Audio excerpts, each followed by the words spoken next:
Begitu banyak peristiwa kebakaran yang terjadi di negara kita dan di dunia. Contohnya saja yang awal Januari 2025 terjadi kebakaran di kota Los Angeles yang hampir membakar seluruh bangunan di seluruh kota dan hutan. Juga kebakaran yang terjadi di negara kita seperti kebakaran di salah satu mal di Jakarta yang banyak korban meninggal dan belum ditemukan. Kali ini saya akan mengajarkan cara ampuh untuk menyelamatkan diri saat kalian berada dalam situasi kebakaran yang terjadi dalam gedung atau di hutan, atau kebakaran di kapal, atau kebakaran dalam kendaraan mobil, atau di bus, atau di kereta. Dan pastikan tonton video ini baik-baik agar kalian bisa selamat dari musibah kebakaran.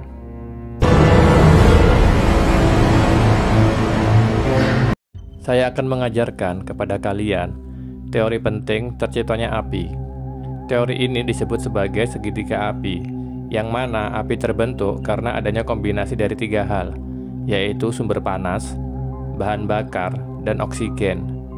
Jadi saat sumber panas bertemu dengan bahan bakar dan oksigen dalam satu waktu yang sama, di lokasi yang sama, maka akan tercipta api. Jadi cara untuk memadamkan api yaitu dengan cara menghilangkan salah satu dari hal tersebut, yaitu dengan cara menyingkirkan bahan bakar, atau bisa juga dengan cara melawan oksigen dengan karbon dioksida. Dan saya tidak menganjurkan untuk menyiram dengan air, kecuali apinya masih kecil. Kenapa saya tidak menyarankan menyiram dengan air?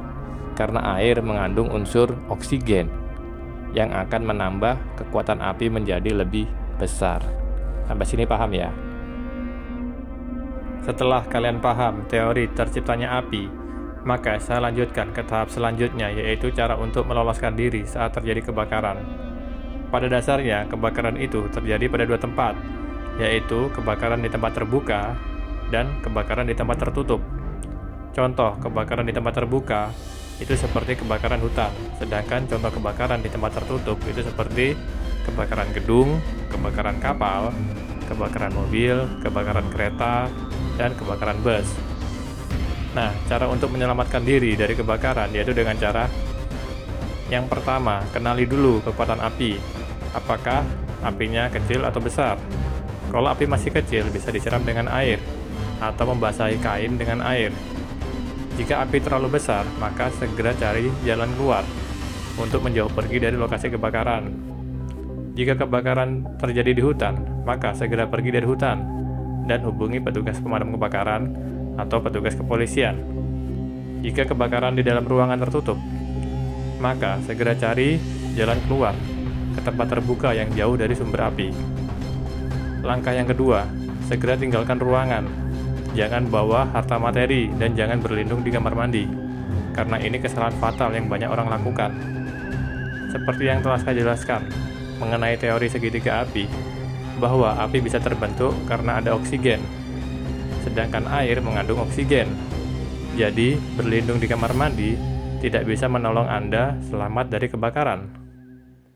Langkah ketiga, segera cari jalan keluar ke tempat terbuka sambil cari alat pemadam kebakaran ringan atau APAR, yaitu semacam tabung berwarna merah kecil. Dan jika menemukan APAR, maka segera tarik pin besi pada tuasnya, kemudian tekan tuas dan arahkan pada sumber api. Langkah keempat, jangan gunakan lift dan pilih tangga darurat. Langkah yang kelima, bawalah kain yang telah dibasahi air yang banyak untuk menutup hidung, agar saat kalian bernafas tidak sesak saat kalian terjebak asap, dan berjalanlah menunduk. Oke, semoga pelajaran dari saya, Agung Swasono, bisa membantu Anda menyelamatkan diri saat berada dalam lokasi kebakaran. Tonton terus channel YouTube Agung Swasono untuk dapat ilmu yang mencerdaskan, dan tolong bantu subscribe.